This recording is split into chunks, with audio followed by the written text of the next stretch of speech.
Alors, on va commencer par se demander pourquoi est-ce que la filtration de votre eau est probablement votre meilleur allié pour votre santé. L'eau, dans 20-30 ans, il n'y en aura plus.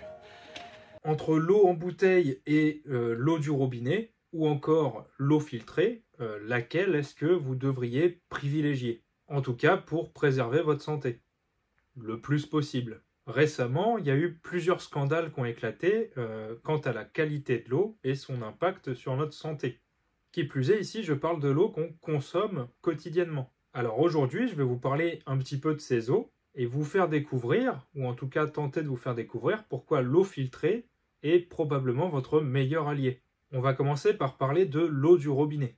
L'eau du robinet, c'est la principale source d'approvisionnement de la plupart des foyers français. Elle provient généralement de nappes phréatiques ou de sources en surface comme des rivières ou des lacs. Et avant d'arriver jusqu'à nos logements, elle va subir plusieurs étapes de traitement pour tenter d'éliminer certains contaminants. Il y a premièrement le captage qui est la collecte de l'eau de manière brute, sans modification. Ensuite, il y a tout un processus de traitement, donc un processus de filtration, de désinfection, souvent réalisé avec du chlore, et parfois de flocculation pour éliminer les particules en suspension. Ensuite, l'eau est stockée dans des réservoirs avant d'être acheminée à travers tout un réseau de tuyauterie jusqu'à nos logements. En France, l'eau du robinet est soumise à une réglementation stricte par le Code de la santé publique, qui lui-même est aligné sur les directives européennes.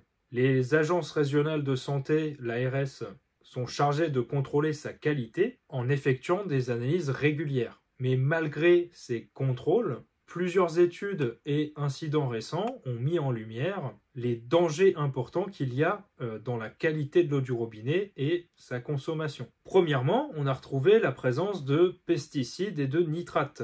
Alors j'ai fait quelques recherches là-dessus évidemment. Vous pouvez par exemple retrouver l'étude de l'UFC Que Choisir de 2017. Et cette étude a justement révélé que 2,8 millions de Français consomment une eau de robinet polluée par les pesticides et par les nitrates, et même des résidus médicamenteux. Alors il faut savoir que les nitrates, une fois ingérés, peuvent se transformer en nitrite dans l'organisme et affecter la capacité de votre sang à transporter de l'oxygène. Donc c'est très grave. Comme je l'ai dit aussi, il y a des résidus médicamenteux et des perturbateurs endocriniens. Alors là, je me base sur un rapport de l'Agence nationale de sécurité sanitaire de 2019 qui a identifié la présence de résidus médicamenteux et de perturbateurs endocriniens dans certaines sources d'eau potable. Or, il faut savoir que ces substances vont avoir un impact très important sur le système hormonal, même à faible concentration. Et autant vous dire que la concentration dans l'eau du robinet est malheureusement loin d'être faible. Vous pensez qu'on a fini? Eh bien non. On a aussi une contamination aux métaux lourds. Dans les habitations anciennes, mais pas que, les canalisations en plomb contaminent l'eau, ce qui a des conséquences directes sur votre système nerveux et en particulier chez les enfants. On retrouve des traces de mercure, de cadmium, d'arsenic, en raison aussi de la pollution industrielle. Et oui, les industries préfèrent payer des amendes pour leur pollution parce que ça leur coûte moins cher que de se mettre aux normes. Et je vous apprendrais pas grand-chose à mon avis si je vous disais que la plupart de l'argent qui devait être utilisé pour remplacer la tuyauterie des réseaux de distribution d'eau en France a été perdu dans de la spéculation et donc eh bien, on n'a jamais changé cette tuyauterie. Ensuite, évidemment, il y a des microplastiques. Là, vous avez une enquête d'Orbe Media en 2018 qui retrace très bien ça. Ils auraient trouvé 78% de traces de microplastiques dans les échantillons qu'ils ont pris dans l'eau du robinet prélevée à plusieurs endroits en Europe. Alors, il faut savoir que les effets du microplastique sur le corps humain, c'est encore très mal compris. Cependant, on sait très bien que ça va plutôt du côté d'effets secondaires néfastes sur la santé humaine. Et si vous êtes comme moi à penser qu'on est ce qu'on mange, eh bien, posez-vous la question de qu'est-ce qu'on est littéralement quand on est du microplastique. Puisque, encore une fois, on retrouve aujourd'hui du microplastique partout dans le corps de l'être humain, même jusque dans le cœur. Donc je pense que ça a un impact sur la santé humaine et à mon avis, ça va avoir un impact aussi sur notre identité à terme. Là, je parle sur le long terme vraiment. Et enfin, l'eau du robinet n'est pas exempte de contamination bactérienne, du type Escherichia coli. Ce qui a d'ailleurs conduit certaines communes à faire bouillir l'eau avant de la redistribuer aux consommateurs. Je rappelle que ce genre de bactérie peut engager des troubles gastro-intestinaux qui peuvent être dangereux pour la santé, voire amener au décès. Donc, face à ces constats, je pense que filtrer l'eau de son robinet pour la boire, ça n'a rien de déconnant. Je dirais même que c'est une solution nécessaire pour essayer de maintenir au mieux sa santé. Alors maintenant, on va parler de l'eau en bouteille. Il existe principalement deux types d'eau en bouteille. L'eau de source, qui provient en général de sources souterraines, qui est normalement embouteillée à la source et normalement naturellement protégée contre la pollution. J'appuie bien sur les normalement. Et vous avez aussi l'eau minérale naturelle. Elle a une composition minérale stable et est reconnue pour ses propriétés favorables à la santé. Elle est également normalement embouteillée à la source. Alors les eaux embouteillées sont normalement, et je vais dire plusieurs fois normalement dans cette explication, elles sont normalement soumises à des réglementations spécifiques. Vous avez des directives européennes qui encadrent la qualité et la commercialisation des eaux minérales naturelles et des eaux de source. En France, vous avez aussi le Code de la santé publique qui réglemente la production et la distribution des eaux destinées à la consommation humaine. Mais vous vous en doutez, malgré les réglementations, plusieurs études et incidents, plus ou moins récents d'ailleurs, ont montré qu'on ne pouvait pas se fier à la qualité de l'eau en bouteille. Alors dans l'eau en bouteille, on retrouve aussi la présence de microplastiques. Toujours selon l'étude de l'ONG Orgmedia de 2018, on a détecté des microplastiques dans 93% des échantillons d'eau mis en bouteille de grandes marques internationales. On a retrouvé du polypropylène, du nylon, du polytéréphtalate d'éthylène, qu'on appelle aussi PET, qui est très nocif pour la santé, et il y a en moyenne 10 particules de microplastique dans une bouteille d'eau. Alors, par litre de bouteille d'eau. Comme je l'ai déjà dit, le microplastique, on ne sait pas encore très bien ses effets, mais on sait que c'est potentiellement nocif. Il y a quand même une toxicité chimique avec le plastique. On peut observer des réactions qui sont inflammatoires et cardiovasculaires. Ensuite, on a de la contamination microbiologique.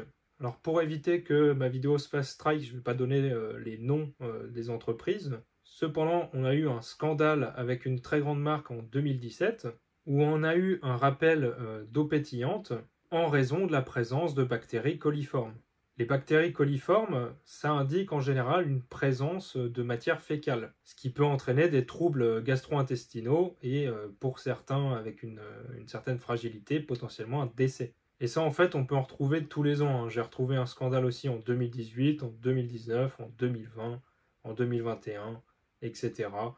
Notamment avec la bactérie Escherichia coli. Les marques à ce moment-là doivent retirer les lots de la vente et normalement procéder à une destruction. Alors j'arrive pas à remettre la main sur la vidéo, il faudra que quelqu'un puisse la retrouver, mais j'avais vu un reportage où en gros il montrait qu'il y avait des stocks donc, qui étaient bel et bien mis à l'extérieur qui allaient être détruits, mais il y avait aussi des stocks contaminés qui ont été entreposés dans un hangar à l'abri de la curiosité, qui n'ont pas été traités à l'intérieur, il n'y a pas eu de changement, mais quelques mois plus tard, ils ont été remis dans les camions pour être revendus en supermarché. Alors à voir, à vérifier, là pour le coup je manque de sources, il faudrait retrouver le reportage, voir si c'est bien fiable, mais ça serait pas choquant malheureusement. Alors pareil, on retrouve aussi des substances chimiques, notamment le bisphénol A, qu'on appelle aussi BPA, et les phtalates. En fait, on a une migration des composants plastiques de la bouteille dans l'eau. Donc en gros, c'est la bouteille en elle-même qui va contaminer son contenu, en général à cause de la chaleur. Je rappelle juste que le BPA et les phtalates, ce sont des perturbateurs endocriniens et qui sont directement liés à des problèmes hormonaux. Ça ne s'arrête pas là puisqu'on a aussi des résidus de pesticides et de nitrates. Là, je vous renvoie à une étude de 60 millions de consommateurs, notamment celle de 2013, mais je pense qu'on pourrait trouver plus récent, qui a effectivement détecté des pesticides et du nitrate dans les eaux en bouteille. En général, ça indique une contamination de la source, et ça, c'est probablement dû soit à une activité agricole, soit à une activité industrielle, qui serait à côté du point de source et qui viendrait la contaminer, par exemple en rejetant ses eaux usées pas très loin de la source. Alors évidemment, il faut en parler, mais la bouteille en plastique, sur le point de vue écologique, est limite pire que l'eau du robinet. Il n'y a que 59% à peu près de bouteilles recyclées en France. Le reste, ça finit soit dans une décharge, soit directement dans la nature. Super. Il faut savoir que le plastique et notamment les bouteilles en plastique qui finissent dans la nature, c'est un des acteurs majeurs de la pollution, notamment des océans, mais donc aussi à la disparition de certains écosystèmes, de certains animaux et de certaines plantes. Alors pareil, je citerai pas le nom de la marque pour pas être emmerdé, mais il faut savoir qu'il y a eu un cas, alors notamment aux États-Unis, où on a vendu de l'eau de robinet comme si c'était de l'eau de source. Donc on a mis de l'eau de robinet en bouteille et on a fait croire aux consommateurs que c'était de l'eau de source. Et il y a des marques qui ont été poursuivies pour ça. Donc non seulement c'est moins écologique, mais en plus vous allez payer plus cher. L'eau en bouteille, ça coûte 100 à 300 fois plus cher que l'eau du robinet. Donc ce qu'il faut retenir sur l'eau en bouteille, c'est que la qualité n'est pas garantie, il y a un impact environnemental qui est énorme, et en plus le coût est disproportionné par rapport à l'eau du robinet, sachant qu'il n'y a pas d'effet bénéfique sanitaire qui est prouvé. Donc vous avez bien compris que là, on est entre Charib et Scylla. C'est-à-dire que soit vous buvez l'eau en robinet, mais elle est dégueulasse, vous buvez des substances chimiques, vous buvez des médicaments et tout un tas d'autres choses dégueulasses. Soit vous buvez de l'eau en bouteille et en fait vous retrouvez les mêmes cochonneries dans l'eau en bouteille avec un petit supplément matière fécale. Donc la solution que personnellement je trouve la plus idéale et la plus respectueuse à la fois de votre santé et de l'environnement, c'est l'eau filtrée. Et ce qui vous coûtera le moins cher et qui aura moins d'impact évidemment sur l'environnement, c'est de filtrer l'eau du robinet. Ça n'aurait pas de sens de payer une bouteille en plastique, de se contaminer gratuitement avec, et puis de la filtrer alors que ça coûte plus cher que l'eau en robinet et qu'on a en fait les mêmes cochonneries dedans. Donc je pense qu'il est préférable de prendre l'eau du robinet et de la filtrer. C'est mon avis personnel par rapport aux recherches que j'ai faites. Peut-être que j'ai tort, peut-être que ça ne vous convient pas. C'est ni un ordre ni un conseil que je vous donne, c'est juste le résultat de ce que moi j'ai pu trouver. Et c'est ce que moi je fais. Mais vous pouvez faire différemment. Donc, pour l'eau filtrée, maintenant qu'on a décortiqué les failles de l'eau du robinet et de l'eau en bouteille, on peut voir qu'il n'y en a aucune des deux, encore une fois, qui offre une solution satisfaisante pour notre santé. Donc la solution qui apparaît la meilleure, en tout cas la moins pire, c'est eh bien évidemment de prendre cette eau, plutôt celle du robinet encore une fois qui coûte moins cher, et de la filtrer. Et je pense que ça devient non seulement une précaution, mais même une nécessité aujourd'hui de filtrer votre eau avant de la boire, pour protéger votre santé, mais aussi celle de votre famille. Il faut savoir que même l'OMS, l'Organisation mondiale de la santé, reconnaît qu'un filtrage domestique supplémentaire, c'est une barrière supplémentaire non négligeable. Donc, contrairement aux idées reçues, filtrer son eau, il ne s'agit pas d'un luxe ni d'une option secondaire. Pour moi, c'est une nécessité. Aux yeux de tout ce que j'ai trouvé, c'est une nécessité. Si vous voulez faire une petite expérience, je vous conseille de vous préparer un thé avec de l'eau en bouteille, un thé avec de l'eau du robinet et un thé avec de l'eau filtrée. Et vous verrez qu'il y a vraiment une très grosse différence, je trouve, entre le thé avec de l'eau du robinet ou en bouteille et avec le thé qui serait filtré. Alors qu'on se le dise tout de suite, toutes les solutions de filtration ne se valent pas. Et là-dessus, j'ai pris vraiment beaucoup de temps à me documenter. Donc tout ce qui est système bas de gamme comme les carafes filtrantes dont je tairai encore une fois le nom de la marque, ça apporte très peu de bénéfices concrets. À la rigueur, ça va éliminer le mauvais goût ou la mauvaise odeur, mais en général, ça ne va pas éliminer les contaminants sérieux, les contaminants dangereux. Personnellement, et après plusieurs recherches, j'ai trouvé 2 filtres, 2 solutions que je trouve pour ma part qualitatives et adaptées à mes besoins. Encore une fois, je ne vous dis pas que c'est ce que vous avez besoin, et je ne vous dis pas que c'est ce qui va être forcément bon pour vous, mais de ce que j'ai trouvé pour moi, eh bien, je trouve que c'est le moins pire. Alors, la première solution que j'ai trouvée, c'est le filtre à gravité de British Berkefeld. Vous avez aussi Berkey, mais je préfère de loin le British Berkefeld. En fait, British Berkefeld est seulement moins bon en communication. Mais la qualité est la même. Alors pourquoi prendre ce filtre à gravité? Donc tout simplement parce qu'il utilise des cartouches en céramique pour filtrer l'eau. À savoir que ce filtre à gravité est efficace contre les bactéries pathogènes comme le choléra ou encore Escherichia coli, les métaux lourds comme le plomb et le mercure, les microplastiques et les particules fines, et les résidus chimiques comme les pesticides ou encore l'herbicide. Alors il y a de l'argent qui est contenu dans ces filtres, dans les cartouches, qui viennent empêcher la prolifération bactérienne. Ça garantit une eau pure à long terme. L'avantage, c'est que vous n'avez pas besoin d'électricité et il n'y a pas besoin d'avoir de pression d'eau. C'est vraiment nickel. C'est-à-dire que vous êtes autonome avec ça. Vous pouvez le faire avec de l'eau de pluie par exemple. Ce qui est bien aussi, c'est qu'il y a une certaine durabilité avec ces cartouches et donc avec ce filtre à gravité. De souvenir, les cartouches durent au moins 1 à 2 ans, si je ne dis pas de bêtises. Après, vous avez juste à remplacer la cartouche par une nouvelle, mais vous avez déjà le filtre à gravité.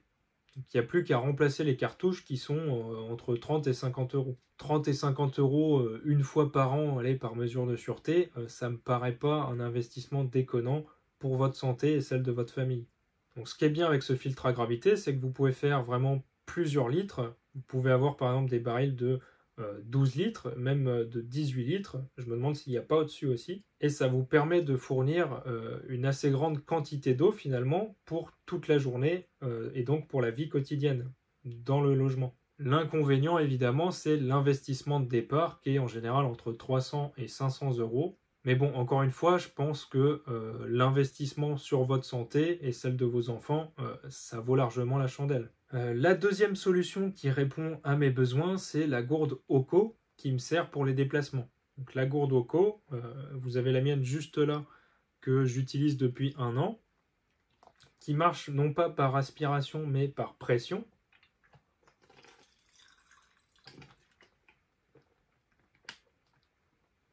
Qui est excellente, et donc qui est en fait intégrée d'un filtre qui est capable de purifier l'eau. Alors le filtre ressemble à ça. Bon, je vais éviter de foutre de l'eau partout.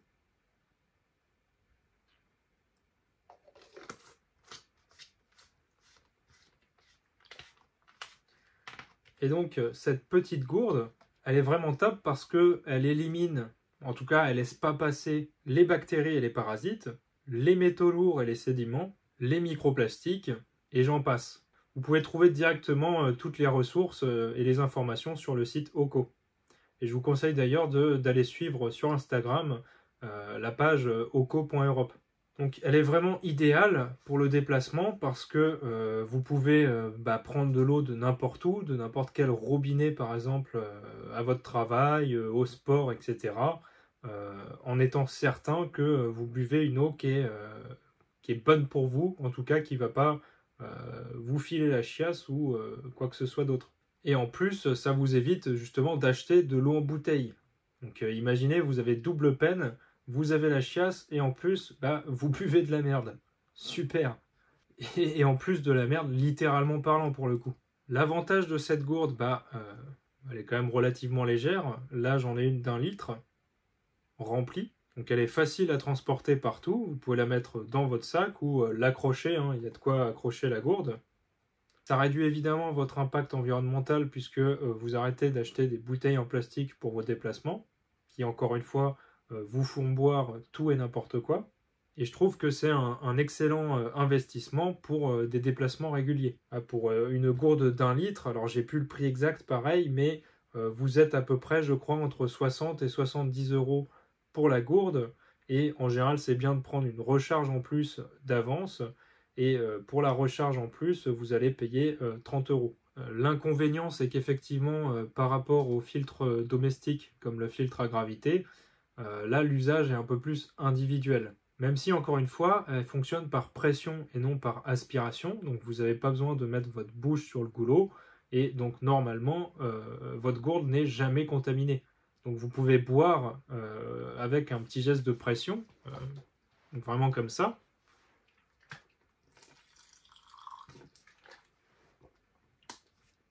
Et puis après, bah, vous pouvez passer votre gourde à votre ami, votre compagne, compagnon, etc., votre enfant, pour que lui-même, juste après, puisse boire aussi, toujours sans mettre la bouche sur le goulot, et donc sans contamination possible. Donc comme ça, tout le monde peut boire de l'eau pure, même dehors, même avec une seule gourde. C'est juste que ça limite, parce que là, effectivement, ça va être 1 litre. Mais après, si vous avez de quoi la re-remplir directement après, il n'y a pas de souci. Ce sera toujours de l'eau purifiée. Alors pourquoi est-ce que je trouve que ces solutions sont les moins pires? Contrairement au système basique que je vous ai donné juste avant, comme les carafes filtrantes, la British Birkefeld et la gourde Oco répondent vraiment à des standards rigoureux de filtration. Donc là, vous avez une protection réelle contre les contaminants et autres sources dangereuses qui pourraient atteindre votre santé lorsque vous buvez de l'eau. Donc encore une fois, ici, vous vous protégez contre des contaminants qui peuvent échapper aux réglementations et aux tests qui sont faits par les sociétés de distribution des eaux ou par les entreprises de mise en bouteille. Qu'elles en aient quelque chose à faire ou pas d'ailleurs, c'est pas, on s'en fiche de l'intention, mais le fait est que vous, au moins ici, vous avez filtré votre eau, elle est pure, vous n'avez plus de soucis, en tout cas, plus de peur à choper des bactéries, du microplastique, etc., en buvant votre eau. Donc très sincèrement, je pense qu'il faut investir dans un système performant, qualifié et prouvé, parce que de toute façon, cet investissement, vous allez... donc c'est un coût qui est un peu plus important que vos dépenses quotidiennes, on va dire, mais sur le long terme, en fait, vous allez finalement payer moins cher. Donc là-dessus, vous êtes gagnant, en fait. Vous avez une meilleure santé, et l'investissement à long terme, pareil, nickel. Donc vraiment, je pense sincèrement que ça doit aujourd'hui, l'eau filtrée, faire partie de notre hygiène de vie.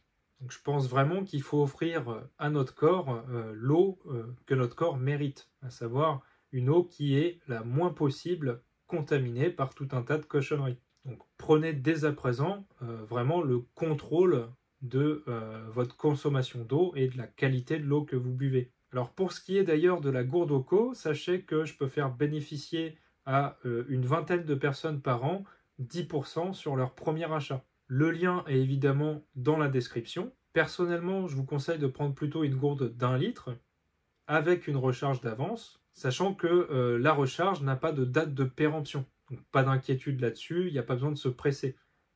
Pour ce qui est de la gourde, le filtre peut faire à peu près 400 litres si c'est de l'eau douce. Donc 400 litres, vous pouvez à peu près, je dirais, en utilisant la gourde quotidiennement, tenir au moins 2 ans avec le filtre. Pour 30 euros, ça me paraît encore une fois pas déconnant d'investir pour votre santé. Alors comme je l'ai dit, je peux faire profiter que 20 personnes pour ces 10% sur votre premier achat. Donc si vous souhaitez acheter la gourde, allez vous renseigner évidemment par vous-même, allez voir plus de détails, j'ai pas du tout été exhaustif, directement sur le site qui est très clair, très explicatif.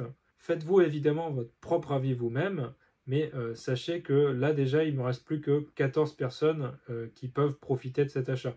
J'ai déjà eu 6 personnes qui en ont profité, donc cette année il ne me reste plus que 14 personnes actuellement pour profiter de cette promotion de 10%. N'hésitez pas à venir discuter avec moi si vous avez besoin d'éclaircissement, mais encore une fois, il vaut mieux vous tourner directement vers Oco pour leur poser vos questions directement, puisque moi je ne fais pas partie d'Oco, pas du tout. Et certes là j'ai un lien d'affiliation avec, mais C'est pas pour ça que je fais leur pub, c'est vraiment parce que moi je l'utilise au quotidien, que je trouve qu'il y a des effets positifs et que j'en ai marre qu'on me fasse boire n'importe quoi. Pareil pour British Birkefeld, pour le coup j'ai même pas de lien d'affiliation, ça m'empêche pas de vous le recommander parce que je trouve que c'est un produit excellent, donc pour moi vous pouvez y aller. Après, encore une fois, faites vos recherches d'abord vous-même, prenez le temps que vous avez besoin et prenez ce qui vous correspond. Sur ce, j'espère que cet épisode vous a plu. Je vais essayer d'en faire quelques autres sur l'eau pour apporter plus de détails. Euh, donc j'espère que ça vous plaira aussi. N'hésitez pas à me mettre en commentaire ce que vous en pensez. Si vous avez de meilleures solutions que celles que moi j'ai trouvées, c'est totalement possible. Et dans ce cas-là, ce serait top d'en faire profiter toute la communauté. Sur ce, je vous souhaite une bonne journée. Ciao! Si tu as aimé cet épisode, n'hésite pas à t'abonner, à liker et à partager ce contenu à ton entourage. Tu peux aussi me soutenir via Patreon. Je te mets en description les liens pour retrouver tous mes réseaux, un lien vers mon site où tu peux retrouver mon contenu de formation, de cours, d'e-book et aussi un blog, donc avec des articles. Alors n'oublie pas de t'abonner à ma newsletter en t'inscrivant à ma liste email directement via mon site. Pourquoi? Eh bien parce que tu pourras recevoir des informations sur mon contenu, des offres promotionnelles, mais surtout parce que cette année, je t'envoie une fois par mois un mail exclusif de valeur que tu ne trouveras absolument nulle part ailleurs et qui va te permettre de travailler ton argumentation. Je te mets une photo d'à quoi ça ressemble. D'ailleurs, pour fêter ce nouveau projet et cette newsletter que j'ai appelée Le Sculpteur d'Or, à cette occasion, et pour travailler ton argumentation comme il se doit, j'ai créé le carnet Le Sculpteur d'Or. Le carnet qui va te permettre de te sculpter toi-même. Il est disponible sur Amazon et pareil, je te mets le lien dans la description. Ce carnet te permettra d'écrire, de faire tous les exercices au même endroit. Alors si tu veux augmenter ton revenu passif, tu peux aussi passer par mon lien en description pour te créer un compte avec le courtier que j'utilise qui s'appelle DeGiro. En passant par ce lien, et j'insiste, en passant par ce lien, tu profiteras de 100 € de frais de transaction remboursés. De quoi commencer à investir de manière tout à fait paisible. Attention cependant, investir comporte des risques. Alors ne fais pas n'importe quoi, et si tu fais avec DeGiro et que tu passes par mon lien, je te conseille de commencer avec un compte basique. Ça limitera les bêtises. Sur ce, je te souhaite une bonne journée et ciao!